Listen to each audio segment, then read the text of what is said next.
die? Die! Why won't you die? Why won't you die?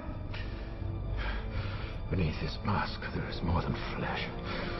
Beneath this mask, there is an idea, Mr. Creedy.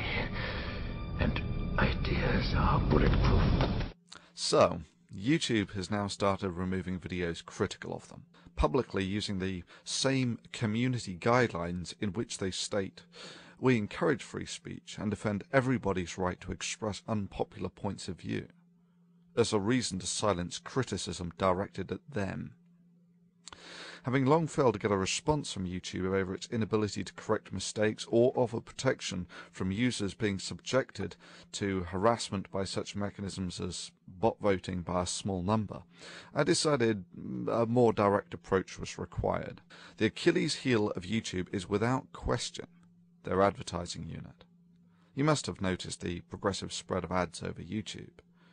Given that YouTube is driven by profits, and that they make their profits off of adverts, this is the one channel of communication they cannot afford to make convoluted or intentionally difficult to use. They have to read these emails. It is essential to their financial survival of their profits.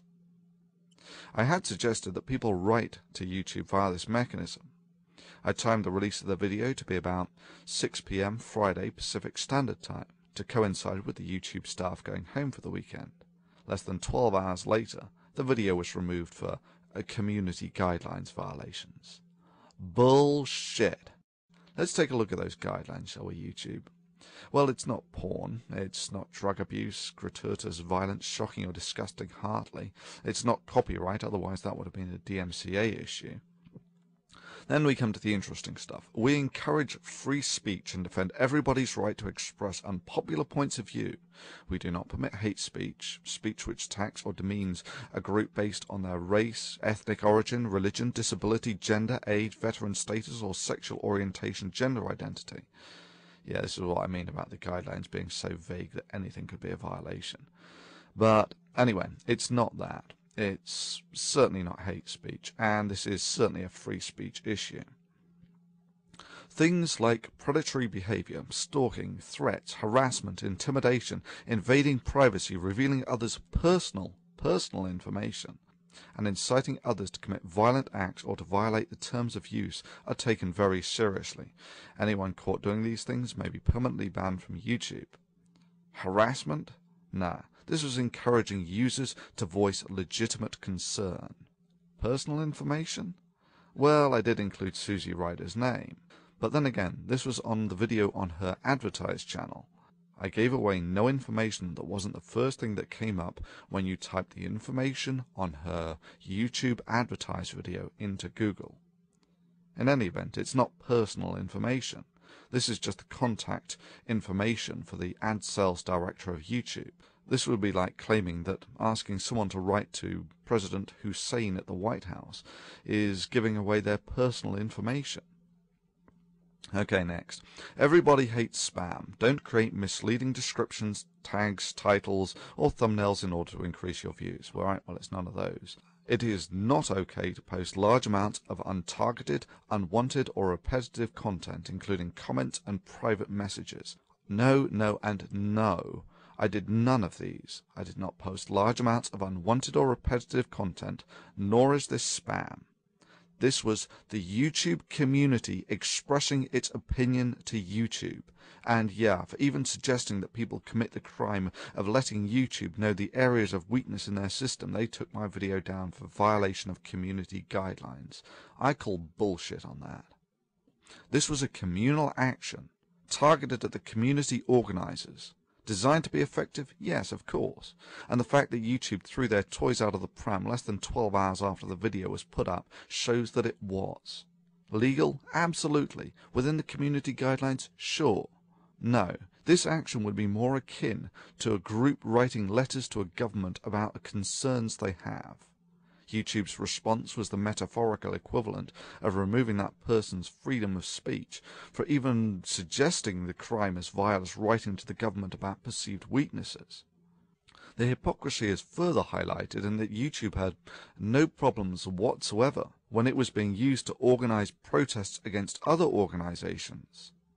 However, when the protest was against YouTube itself and targeted the obvious Achilles heel of its advertising department, they threw a hissy fit. So much for all those pious words about we encourage free speech and defend everybody's right to express unpopular points of view. Sure, when I did this I knew it was a calculated risk. I just figured that YouTube regarded its corporate image more highly than to burst into tears and throw its toys out of the pram at the first sign of someone organizing a protest against them. Evidently I made a mistake. So what have we learnt from this? Well, firstly, YouTube has shown us that they get real pissy when you write to its advertised channel. The one channel of communication, it needs to be clear and easy to use.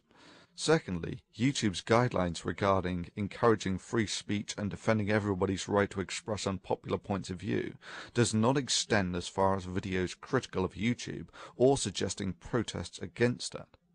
Let me just conclude this by listing the second weakness of YouTube, just to make it explicitly clear. If you are one of the relatively few who has a big channel, then YouTube has you by the balls. You put a lot of work into it, and YouTube can shut you down at the flick of a switch. If you have a small channel, and there are millions of you who do, then you have YouTube by the balls. YouTube cannot afford the time to flip millions of switches.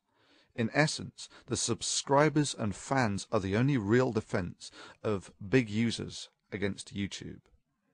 In this sense, I thank all those who mirrored the original video. A very good strategy.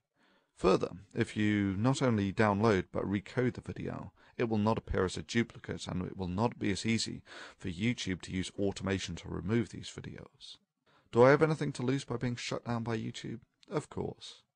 If you just take the 30 or so Why Do People Laugh at Creationist videos, and take into account the fact that they took about 2 working days on average to make, that's about average. So that's a 2 months' work at an average US salary of, let's say, for instance, $40,000 a year. So that's $6,000 to $7,000 worth of work.